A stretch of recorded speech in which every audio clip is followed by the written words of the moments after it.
चलिए शुरू करते हैं आज का डिस्कशन। आज का डिस्कशन हमारा होगा गैमेटोजेनेसिस पे। उसके पहले हम आपको बता दें कि लास्ट लेक्चर में हमने mammary gland and testis and ovary के स्ट्रक्चर को डिटेल में पढ़ा है। ठीक है, हमने दोनों स्ट्रक्चर को पढ़ लिया है, जो जिनको हम बोल रहे हैं कि ह्यूमन रिप्रोडक्टिव सिस्टम के प्राइमरी सेक्स ऑर्गन है, और उनसे एसोसिएटेड जो एक्सेसरी डक्ट्स एंड ग्लैंड्स हैं उनके बारे में भी हमने स्टडी किया है।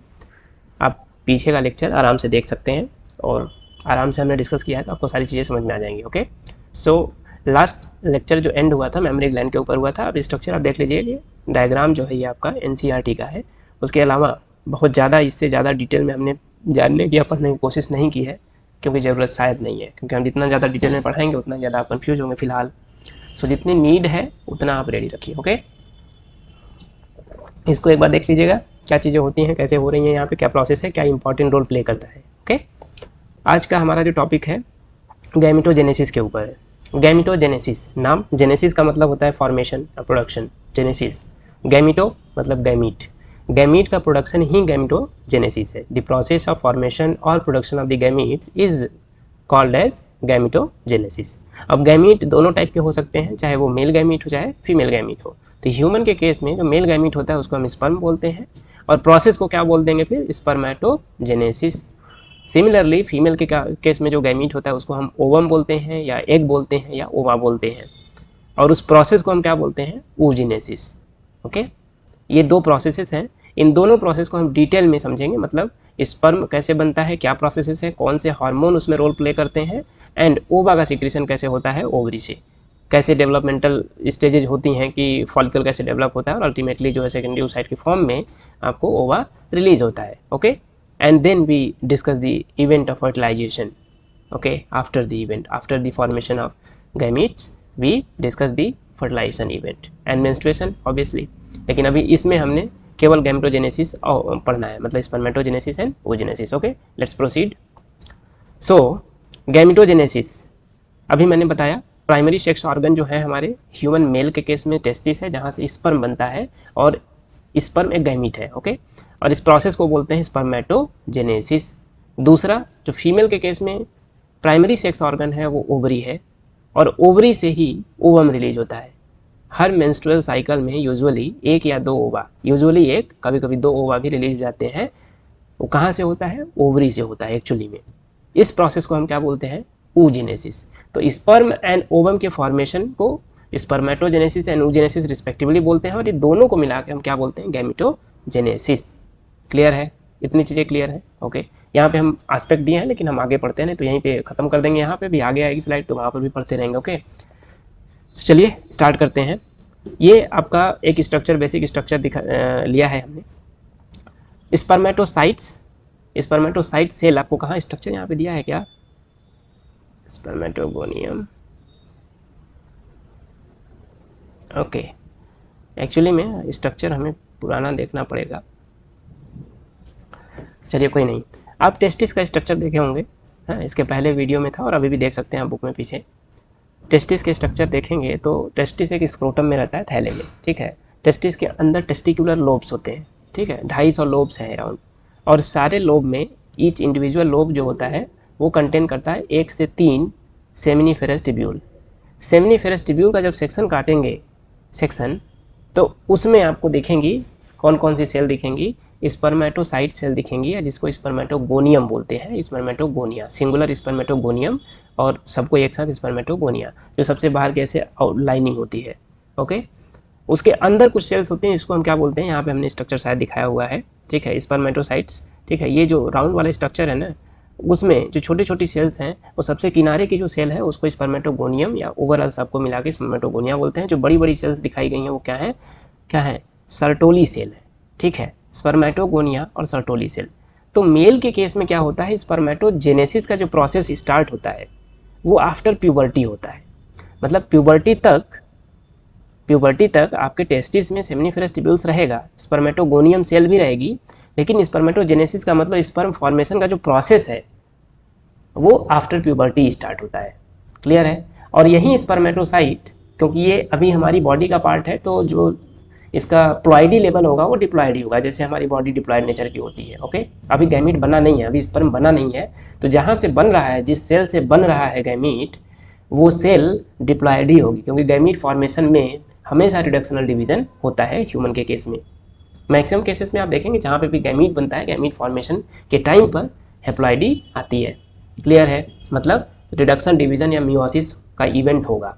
यहाँ पर क्या होता है, थोड़ा सा डिफरेंट, हल्का सा डिफरेंस है।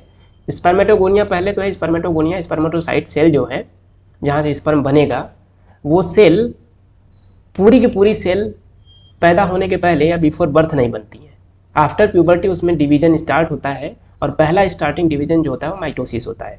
ठीक है, स्पर्मेटोगोनिया से माइटोसिस डिवीजन होगा और स्पर्मेटोसाइट सेल बनेंगे, जिनको हम बोलते हैं प्राइमरी स्पर्मेटोसाइट सेल। क्लियर है, स्पर्मेटोगोनिया डिवीजन हुआ माइटोसिस का, और प्राइमरी स्पर्मेटोसाइट सेल बनेगी।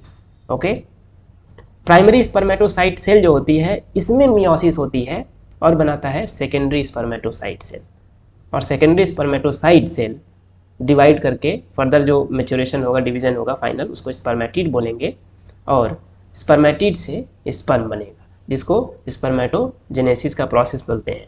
क्लियर है, इतनी चीज़ें क्लियर हैं। आगे आते हैं, देखते हैं। ये देखिए स्ट्रक्चर हमने दिया है, ध्यान रखिए दोनों स्ट्रक्चर एक ऑलरेडी मतलब प्रॉपर फॉर्मेट में वैसे बनाया है, दूसरे साइड में मैंने लिखा हुआ है। प्राइमरी स्पर्मेटोसाइट 2n स्टेज में है। ठीक है, कहाँ से बनी है, स्पर्मेटोगोनियल सेल से। यहाँ पे दिखाया है स्पर्मेटोगोनिया 2n। ठीक है, यहाँ पे हमने प्राइमरी स्पर्मेटोसाइट, वहाँ 2n लिखा हुआ है। ठीक है, तो स्पर्मेटोगोनिया इसके पहले की इवेंट थी। ओके, प्राइमरी स्पर्मेटोसाइट में पहला मियोटिक डिवीजन होता है, सेकेंडरी स्पर्मेटोसाइट बनती है, फिर मियोसिस 2 होता है, उससे स्पर्मेटिड बनता है जो कि हैप्लॉइड नेचर का होगा। तो secondary spermatocyte as well as spermatids are haploid in nature. ध्यान रखिएगा, स्पर्मेटिड से स्पर्मेटोजोआ बनने के प्रोसेस को क्या बोलते हैं, स्पर्मियोजेनेसिस। टर्म याद रखिएगा, बड़ा इंपॉर्टेंट है। स्पर्मेटिड से स्पर्मेटोजोआ, या जिसको हम स्पर्म बोलते हैं, उस प्रोसेस को क्या बोलते हैं, स्पर्मियोजेनेसिस। अब ये स्पर्म अभी इसी फॉर्म में रिलीज नहीं होगा, एजैकुलेशन के टाइम पे इसी फॉर्म में ये स्पर्म रिलीज नहीं होगा। अभी इसको सर्टोली सेल, जो कि सेमनीफेरस ट्यूब्यूल्स में स्पर्मेटोगोनियल सेल के अलावा बड़ी बड़ी सेल थी, इसमें हमने दिखाया है 2 बड़ी सेल दिखाया है, उनको सर्टोली सेल बोलते हैं। अभी आगे इमेज आएगा। ठीक है, सर्टोली सेल, ये देखिए इमेज यहाँ पे। ठीक है, जो बड़ी सेल जहाँ पे सर्टोली सेल लिखा है ना, सर्टोली सेल, इस पे देखिए स्पर्म आके से चिपका हुआ है। ठीक है, तो क्या होता है, जो स्पर्मेटिड से जो स्पर्मेटोजोआ बने हैं, ठीक है, वो जाके क्या करते हैं, सर्टोली सेल से चिपके रहते हैं, चिपक के वहाँ से नरिशमेंट लेते हैं, न्यूट्रिशन लेते हैं। तो सर्टोली सेल न्यूट्रिशन प्रोवाइड करता है। सर्टोली सेल का क्या काम है, न्यूट्रिशन प्रोवाइड करने का काम है। ओके, इतनी चीज़ें समझ में आई। अब सर्टोली सेल न्यूट्रिशन दे देगा, यहाँ से जो स्पर्म रिलीज होता है, यहाँ से स्पर्म जब रिलीज होता है, इस प्रोसेस को बोलते हैं स्पर्मिएशन। इस प्रोसेस को क्या बोलते हैं, स्पर्मिएशन।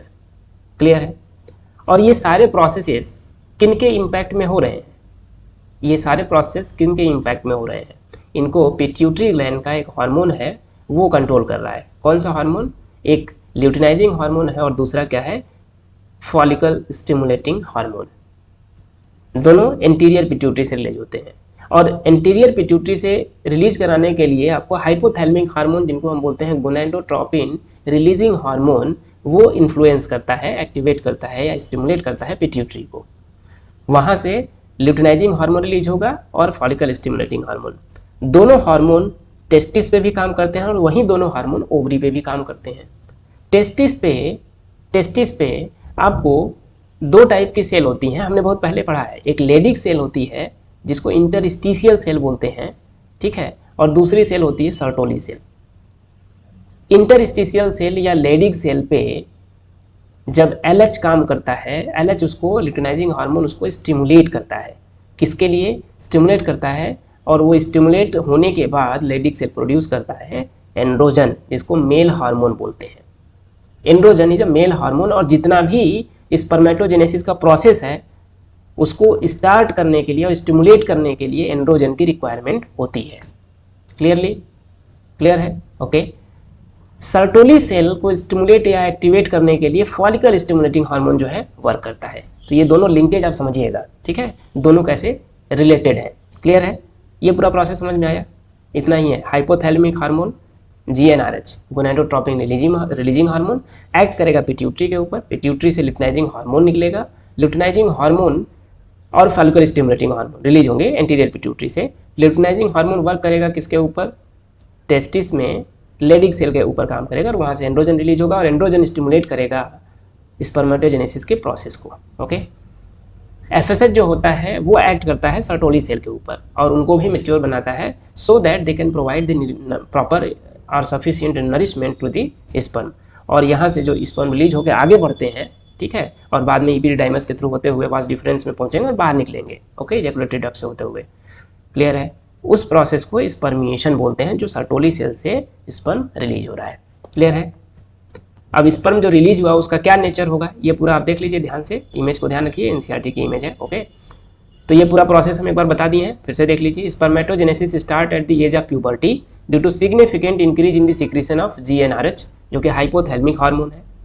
दूसरा क्या है? Increase the level of GnRH then act at the anterior pituitary gland and stimulate secretion of 2 gonadotropins hormone, जिसको ल्यूटिनाइजिंग हार्मोन LH और फॉलिकल स्टिमुलेटिंग हार्मोन FSH बोलते हैं, और नहीं end. Okay, LH act as the Leydig cell and stimulate the synthesis and secretion of androgen. Androgen stimulate the process of spermatogenesis. And FSH act on the Sertoli cell and stimulate secretion of some factors which help in the process of spermiogenesis. Clear है? Okay. आगे चलते हैं। अब sperm बन गया, spermatogenesis का process हो गया, स्पर्म बन गया। स्पर्म को समझ लेते हैं कि है क्या, इसका स्ट्रक्चर क्या है और कैसे रोल प्ले करता है फर्टिलाइजेशन में। ओके, स्ट्रक्चर आप देखिए तो सबसे ऊपर एक हिस्सा दिख रहा है जिसको हेड बोल रहे हैं हम, ठीक है, हेड। हेड के ऊपर भी सबसे हेड का ऊपर वाला एक हिस्सा जो है थोड़ा सा ऐसे नुकीला टाइप से ऐसे, उसको एक्रोसोम बोल रहे हैं। ये टिप है, टिप है, ठीक है, हेड का टिप है, उसको क्या बोल रहे हैं? टिप मतलब कैप, जैसे टोपी आप लगाते हैं अपने हेड पे ना, तो ऐसे ही ये कैप है, कैप लाइक स्ट्रक्चर, इसको एक्रोसोम बोल रहे हैं। एक्रोसोम में एक्चुअली में क्या होता है ना, एंजाइम्स भरे होते हैं, ठीक है, एंजाइम्स भरे होते हैं, और ये जब ओवम से या एग से इंटरैक्ट करते हैं तो उनकी जो जोना पेलिसिडा की लेयर होती है ना, उसको ब्रेक करने के लिए हेल्प करता है ये, ठीक है, हेल्प करता है। सबसे बाहर आपको दिख रहा है प्लाज्मा मेम्ब्रेन है। ओके, पूरी बॉडी जो है एक प्लाज्मा मेम्ब्रेन से कवर होती है, थिन मेम्ब्रेन। बीच वाला हेड का एक पार्ट है जिसमें न्यूक्लियस होता है, उसमें क्या है? क्रोमोसोमल मटेरियल है, DNA है, ठीक है। नेक छोटा सा पतला सा एरिया है, नेक है, जो कि कनेक्ट करता है हेड को मिडिल पीस से। नेक कनेक्ट करता है हेड को मिडिल पीस से। मिडिल पीस में आपको दिखा रहा है स्ट्रक्चर माइटोकॉन्ड्रिया। माइटोकॉन्ड्रिया केवल और केवल मिडिल पीस में पाया जाता है, ध्यान रखिएगा। और ये माइटोकॉन्ड्रिया टेल को, जो स्विमिंग करता है टेल, मूवमेंट जो इसका होता है उसके मूवमेंट के लिए एनर्जी प्रोवाइड करता है। और लास्ट में माइटोकॉन्ड्रिया या पूरा नेक वाला जो टेल वाला रीजन होता है, नेक से टेल, ये हट जाता है, केवल और केवल न्यूक्लियस फ्यूज करता है, ठीक है। सो मेल का माइटोकॉन्ड्रिया इंटर नहीं करता है फर्टिलाइजेशन के लिए, मतलब मेल का माइटोकॉन्ड्रिया ट्रांसफर नहीं होता है। ओके, सो केवल और केवल फीमेल माइटोकॉन्ड्रिया जो होते हैं वो किसी भी बॉडी के अंदर में होते हैं, फीमेल माइटोकॉन्ड्रिया जो ओवरऑल हेरिडेटरी पैटर्न में आ रहे हैं। और इस प्रोसेस को बोलते हैं, इस इनहेरिटेंस प्रोसेस को बोलते हैं maternal inheritance. Okay, so structure में माइक्रोस्कोपिक स्ट्रक्चर है, composed of head, neck, middle piece and tell.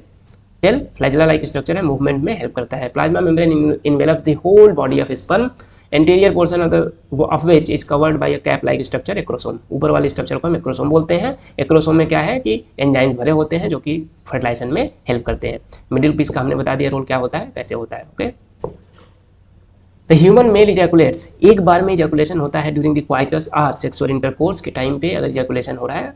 Even masturbation के टाइम पे भी अगर इजैकुलेट करते हैं तो लगभग सेम अमाउंट ऑफ रिलीज होगा। ओके, और ये आपका इतना स्पर्म बता रहा है, जितना भी ओवरऑल 2 से 3 ml जितना भी रिलीज होता है एक बार में, उतने ml में इतना आपका मतलब पर ml 100 मिलियन के अराउंड जो होते हैं स्पर्म होते हैं। और नॉर्मली 2 से 3 ml आपका स्पर्म इजैकुलेट होता है एक बार के इजैकुलेशन में, नॉर्मली ज़्यादा, थोड़ा बहुत ज़्यादा कम हो सकता है। ओके, और इस 200 से 300 मिलियन में अगर नॉर्मल फर्टिलिटी हम दिखाना चाहते हैं कि नॉर्मल फर्टाइल पर्सन है, तो एटलीस्ट 60% वीमेन स्पर्म जो होने चाहिए इसमें, ये क्या होने चाहिए? नॉर्मल शेप एंड साइज के होने चाहिए, ठीक है।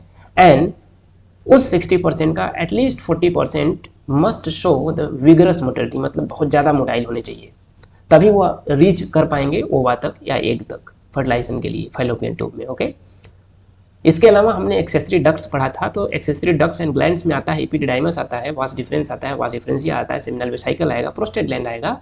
ये सारे स्ट्रक्चर जो होते हैं किसके लिए? स्पर्म के मैच्योरेशन एंड मोटिलिटी के लिए बहुत जरूरी है। पूरे रास्ते में स्पर्म जो है ना मैच्योर होता है अनटिल दी इजैकुलेशन। ओके, मेल बॉडी के अंदर रिलीज होने के बाद, मतलब टेस्टिस से अगर वो निकल गया तो वो पूरे रास्ते में मैच्योर होता रहता है, कुछ ना कुछ उसमें चीज़ें पूरे स्ट्रक्चर में ऐड होती रहती है, उसको मैच्योर करती हैं। Maturation and motility of the sperm, और ये सारे स्ट्रक्चर और इनके जो सिक्रीशन है वो इसेंशियल है। एपिडाइमस, इसीलिए एपिडाइमस की लेंथ जो होती है लगभग 7 फीट तक होती है। ठीक है, वो मतलब उसी छोटे से स्ट्रक्चर में ऐसे ऐसे बहुत ज़्यादा क्वाइलिंग, जैसे सेमिनिफेरस ट्यूब्यूल्स होता है, बहुत हाईली क्वाइल्ड स्ट्रक्चर है, वैसे ही एपिडाइमस भी होता है। Okay, seminal plasma plus sperm दोनों मिला के सीमेन बनता है।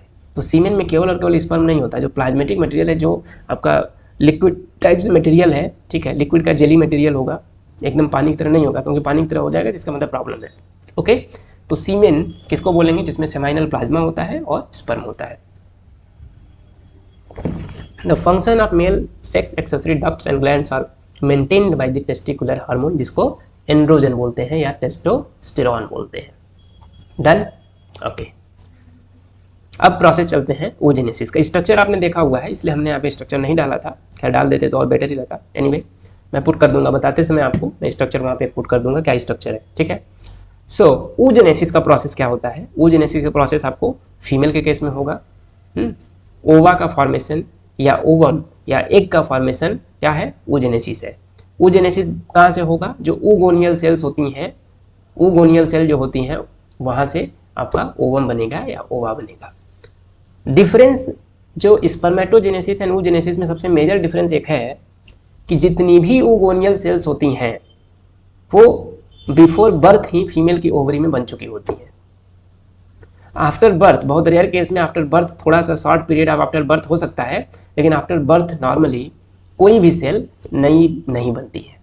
जितनी भी सेल बननी होती है oogonial सेल वो बन चुकी होती है, मिलियन ऑफ सेल्स होती हैं वो बन चुकी होती हैं।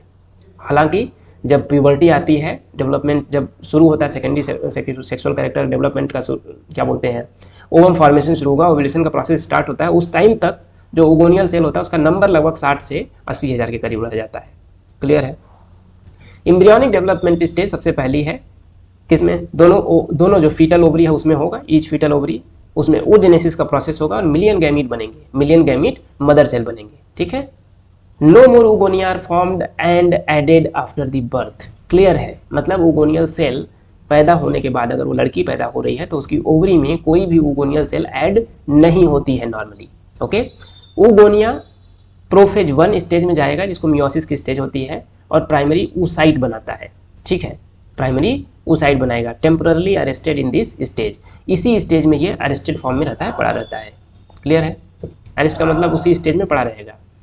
प्राइमरी oocyte के ऊपर कुछ लेयर्स ऐसे आती हैं सेल्स की, जिनको ग्रेनुलोसा सेल बोलते हैं या इनको फॉलिकुलर सेल भी बोलते हैं। ठीक है, फॉलिकुलर सेल या ग्रेनुलोसा सेल। और ये जब प्राइमरी oocyte के ऊपर ऐसे आती हैं, चारों तरफ सराउंड करती हैं, सिंगल लेयर होती हैं, इनको बोलते हैं प्राइमरी फॉलिकल, प्राइमरी फॉलिकल। और ये ग्रेनुलोसा सेल का काम होता है, इसको फॉलिकुलर सेल बोलते हैं, ग्रेनुलोसा सेल बोलते हैं, क्योंकि जो फीमेल हार्मोन है, फीमेल सेक्स हार्मोन है, जिनको हम एस्ट्रोजन एंड प्रोजेस्टेरॉन बोलते हैं, इन्हीं सेल से रिलीज होते हैं। इसीलिए कहा गया है, पढ़ते समय आपको मिलेगा कि developing follicle release the oestrogen and progesterone. Last में तो प्रोजेस्टेरॉन सिक्रीशन के लिए कार्पस ल्यूटियम ही है थोक के भाव में, लेकिन यहाँ से सिक्रीट होता है थोड़ा थोड़ा अमाउंट में। ओके, क्लियर है? ओवरी अगर देखेंगे तो ओवरी एक जो थिन लेयर मेम्ब्रेन होती है उसके अंदर में होती है और इस पूरे स्टोमा को कवर करती है। ओवरी के 2 पार्ट हैं स्टोमा के, सबसे बाहर वाला पार्ट जो होता है उसको कॉर्टेक्स बोलते हैं और अंदर वाले पार्ट को मेडुला बोलते हैं, अपने पहले पढ़ा है। कॉर्टेक्स वाले पार्ट में ही जितनी भी oogonial सेल्स होती हैं और फॉलिकुलर सेल्स होती हैं उधर ही होती हैं। मेडुला वाले रीजन में केवल और केवल क्या होती है? ब्लड सप्लाई होती है, केवल और केवल ब्लड सप्लाई होती है। क्लियर है? और यहाँ पर भी जो oogenesis का प्रोसेस है वो इन्फ्लुएंस्ड होता है किससे? गोनेडोट्रोपिन रिलीजिंग हार्मोन, जो कि हाइपोथैलेमिक हार्मोन है और इंटीरियर पिट्यूटरी को एक्टिवेट या स्टिमुलेट करता है to produce the luteinising hormone and follicle stimulating hormone. Clear है? फॉलिकल स्टिमुलेटिंग हार्मोन यहाँ पे काम करता है किसके ऊपर? यहीं जो फॉलिकल का डेवलपमेंट हो रहा है, प्राइमरी oocyte के ऊपर एक लेयर है ग्रेनुलोसा की सेल ग्रेनुलोसा लेयर, उसको हम बोलते हैं प्राइमरी फॉलिकल। इसके ऊपर और जो है ग्रेनुलोसा की लेयर बाहर से आके सराउंड करेंगी, कन्वर्ट हो जाएगा किसमें? ये सेकेंडरी फॉलिकल में। लेकिन अंदर साइड में प्राइमरी oocyte ही है जो कि अरेस्टेड कंडीशन में है आपकी प्रोफेज 1 में, अभी मियोसिस कंप्लीट नहीं हुई है। उसके ऊपर और लेयर आ जाती हैं जिनको हम टर्शियरी फॉलिकल बोलते हैं। टर्शियरी फॉलिकल लेयर के साथ साथ उसमें एक कैविटी बनती है जिसको एंट्रम बोलते हैं, ठीक है, antrum. Antrum is a cavity in the tertiary follicle, ठीक है। इसी के ऊपर की लेयर की बात हम कर रहे हैं, और इसी लेयर में डिवीजन करेंगे तो 2 लेयर होती है, थीका एक्सटर्ना और थीका इंटरना, मतलब बाहर की लेयर और अंदर की लेयर। और ध्यान रखिएगा ये फॉलिकल डेवलपमेंट हो रहा है और इस टाइम पे एस्ट्रोजन एंड प्रोजेस्टेरॉन रिलीज हो रहे हैं। एस्ट्रोजन थोड़ा ज़्यादा अमाउंट में रिलीज हो रहा है। काम कौन कर रहा है? फॉलिकल स्टिमुलेटिंग हार्मोन, जो कि फॉलिकल के डेवलपमेंट में हेल्प कर रहा है, ठीक है। ग्रेफियन टर्शियरी फॉलिकल थोड़ा शेप एंड साइज में बड़ा होता है और कन्वर्ट होता है ग्रेफियन फॉलिकल में, ओके। ग्रेफियन फॉलिकल में ये टाइम पीरियड जो होता है आफ्टर मेंस्ट्रुएशन, मतलब जब स्टार्ट होता है तो ये लगभग 14वां दिन होता है, मिडिल ऑफ द मेंस्ट्रुएशन, ठीक है। पूरे महीने का जो 14वां दिन होता है लगभग ग्रेफियन फॉलिकल उसी स्टेज में होता है। और इसी टाइम पे ल्यूटिनाइजिंग हार्मोन का लेवल बॉडी में बहुत ज़्यादा बढ़ता है। ल्यूटिनाइजिंग हार्मोन जैसे ही बढ़ता है ग्रेफियन फॉलिकल की वॉल को रप्चर करता है और वहाँ से ओवम रिलीज होता है। दिखाया गया है जो ओवम, ये ओवम एक्चुअली में क्या है? सेकेंडरी oocyte है। सेकेंडरी oocyte का मतलब मियोसिस 1 जो है वो कंप्लीट हो चुका है। मियोसिस 1 कंप्लीट हो चुका है, ओवम रिलीज हो रहा है, ये सेकेंडरी oocyte है। इसका मतलब इसका प्लॉइडी जो होगा वो क्या हो जाएगा? हैप्लॉइड नेचर का हो जाएगा। क्लियर है? अब ये ओवम रिसीव होगा किसके द्वारा? जो फैलोपियन ट्यूब का फिम्बरी है, फिम्बरी से इन्फंडिबुलम पे रिसीव होगा और वहाँ से एम्पुला रीजन में पहुँचेगा। और एम्पुला रीजन में स्पर्म भी पहुँचेगा, किधर से होते हुए? थ्रू दी वजाइना, वजाइना से होते हुए सर्विक्स, सर्विक्स से यूट्रस, यूट्रस से एम्पुला रीजन, जहाँ पे फर्टिलाइजेशन का इवेंट कंप्लीट होगा। जैसे ही ग्रेफियन फॉलिकल ओवम रिलीज करती है after rupturing due to the increased level of luteinising hormone as well as the follicle stimulating hormone, ठीक है, ये कन्वर्ट हो जाती है किसमें? एक येलो कलर बॉडी में कन्वर्ट होती है जिसको कार्पस ल्यूटियम बोलते हैं। Corpus luteum, luteum luteal phase, ठीक है, कार्पस ल्यूटियम। ये क्या करता है? ये प्रोजेस्टेरॉन को सीक्रेट करता है। और प्रोजेस्टेरॉन एक बहुत इंपॉर्टेंट हार्मोन है जो कि प्रेगनेंसी को मेंटेन करने में हेल्प करता है। अगर प्रेगनेंसी स्टेब्लिश हो गई, मतलब फर्टिलाइजेशन का इवेंट कंप्लीट हो गया, सक्सेसफुली इम्प्लांटेशन हो गया, तो प्रेगनेंसी को स्टेब्लिश और सस्टेन और मेंटेन कराने में प्रोजेस्टेरॉन बहुत इंपॉर्टेंट रोल प्ले करता है। अगर फर्टिलाइजेशन का इवेंट नहीं कंप्लीट हुआ तो over the period of time, कुछ दिनों के बाद प्रोजेस्टेरॉन का लेवल डाउन होने लगेगा। क्यों? क्योंकि कार्पस ल्यूटियम डीजनरेट होके एक वाइट कलर बॉडी बना देगा जिसको कार्पस एल्बिकेंस बोलते हैं। क्लियर है? तो जो ओवम रिलीज हुआ है इट इज सेकेंडरी oocyte, ठीक है। और यहाँ तक में जब पूरा मियोसिस 1 कंप्लीट होता है तो एक पोलर बॉडी बनती है और एक सेकेंडरी oocyte बनता है। क्लियर है? अब ये सेकेंडरी oocyte यहीं एक के फॉर्म में एम्पुला रीजन में पहुंचेगा। क्लियर है? एक बार हम देख लेते हैं। Large number of primary follicle degenerate during the phase from the birth to puberty. Puberty की एज नॉर्मली आपको पता होगा 10 से 12-14 ऐसे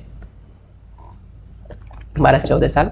Therefore, at puberty, only 60,000 to 80,000 primary follicle are left in each ovary. The primary follicle gets surrounded. Male के case में यहाँ difference था, हमने बताया ना, यहाँ पे बिफोर बर्थ सारी की सारी ओगोनियल सेल बन चुकी होती हैं, लेकिन वहाँ पे लेयर होती है ओगोनियम, स्पर्मेटोगोनियम की या स्पर्मेटोगोनिया सेल की, और वो माइटोसिस के थ्रू प्राइमरी स्पर्मेटोसाइट बनाते हैं। कब? After puberty. यहाँ पे बिफोर प्यूबर्टी हो चुका है, बिफोर बर्थ इवन, ठीक है। The primary follicle gets surrounded by more layer of granulosa and the new theca are called secondary follicle. Primary follicle plus और ग्रेनुलोसा की सेल आ गई, फिर थीका जिसको हम क्या बोल रहे हैं? सेकेंडरी फॉलिकल, ठीक है। सेकेंडरी फॉलिकल प्लस एंट्रम, मतलब एक जो फ्लूइड फिल्ड कैविटी है, ये बन जाएगा क्या? Tertiary follicle. तो एंट्रम कहाँ मिलेगा? टर्शियरी फॉलिकल में मिलेगा, ठीक है। थीका लेयर जो हमने पढ़ा उसमें बाहर एक लेयर होगी जिसको थीका एक्सटर्ना बोलेंगे और अंदर साइड में जो लेयर होगी उसको थीका इंटरना बोलेंगे। Primary oocyte within the tertiary follicle grows in size and completes its first meiotic division. तो टर्शियरी फॉलिकल के अंदर जो पहला मियोटिक डिवीजन अटका हुआ था वो कंप्लीट होता है और एक पोलर बॉडी बनेगा और एक सेकेंडरी oocyte बनेगा। तो डिवीजन कैसा हुआ? पोलर बॉडी छोटी सी होती है क्योंकि उसकी ज़रूरत नहीं है फ्यूचर में, तो छोटी सी होती है, उसका जो उसके अंदर का जो साइटोप्लाज्म बहुत कम होता है। दूसरा जो होता है साइज में बड़ा होता है, तो डिवीजन यहाँ पे अनइक्वल डिवीजन होता है। स्पर्मेटोजेनेसिस के टाइम पे आप देखेंगे तो डिवीजन वहाँ पे हमेशा इक्वल होगा, ठीक है, अनइक्वल डिवीजन नहीं होता है। क्लियर है? क्लियर है इतनी चीजें कि नहीं? Secondary oocyte retains bulk of the nutrient rich cytoplasm of the primary oocyte. The tertiary follicle further changes into the mature follicle or Graafian follicle. Graafian follicle release होगा कहाँ से? सेकेंडरी oocyte के form में, यही release करेगा जिसको ovum बोलते हैं। और ये ओवम सराउंडेड होता है किससे? जोना पेल्यूसिडा से। इसी की बात मैं कर रहा था कि इसी जूना पेल्यूसिडा के लेयर को ब्रेक करता है क्या, एक्रोसोम जो स्पर्म का है, जिसके अंदर एंजाइम्स भरे हुए हैं। क्लियर है। ये इवेंट कंपेयर किया गया है दोनों में, ये क्या चेंजेज है एनसीईआरटी के डायग्राम में आप इधर देख लीजिए। लेफ्ट साइड में आप देखिए ये स्पर्मेटोजेनेसिस का प्रोसेस है, राइट साइड में oogenesis का प्रोसेस है। स्पर्मेटोगोनिया, यहाँ पे oogonia।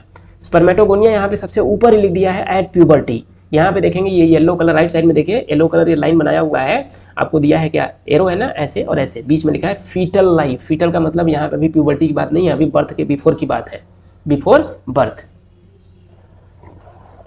So at puberty spermatogonial cell में माइटोसिस डिफरेंशिएशन या माइटोटिक डिफरेंशिएशन होता है और बनती है क्या, प्राइमरी स्पर्मेटोसाइट। प्राइमरी स्पर्मेटोसाइट और स्पर्मेटोगोनिया में माइटोसिस हो रहा है, मियोसिस नहीं हो रहा है, तो दोनों का हेप्लॉइडी या प्लॉइडी क्या होगा, सेम होगा, 2n या 46 क्रोमोसोम का। बीच में देखेंगे भी क्रोमोसोम नंबर पर से लिखा भी है 46, उस पूरे लाइन को ऐसे मिला लीजिएगा कि कहाँ तक 46 आ रहा है। ठीक है।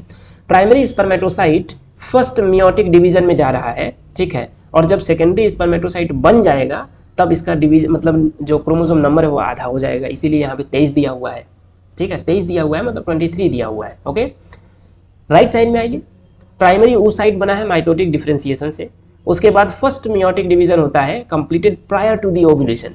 टर्शियरी फॉलिकल में ये कंप्लीट होता है और उसके बाद ही जब ग्रेफियन फॉलिकल बनता है, रिलीज जाता है जब in the form of secondary oocyte। हमने बताया जब सेकेंडरी oocyte बन रहा है उसी समय एक पोलर बॉडी बनती है, यहाँ देखिए छोटा सा दिखा है पोलर बॉडी। ठीक है, ये कब हो रहा है, ये इवेंट हो रहा है बर्थ, चाइल्डहुड एंड प्यूबर्टी। तो सेकेंडरी oocyte प्यूबर्टी के बाद हो रहा है, मतलब ओव्यूलेशन का प्रोसेस आफ्टर दी प्यूबर्टी, और उसके अलावा जो प्रोसेस है वो बिफोर दी प्यूबर्टी सब हो रहा है।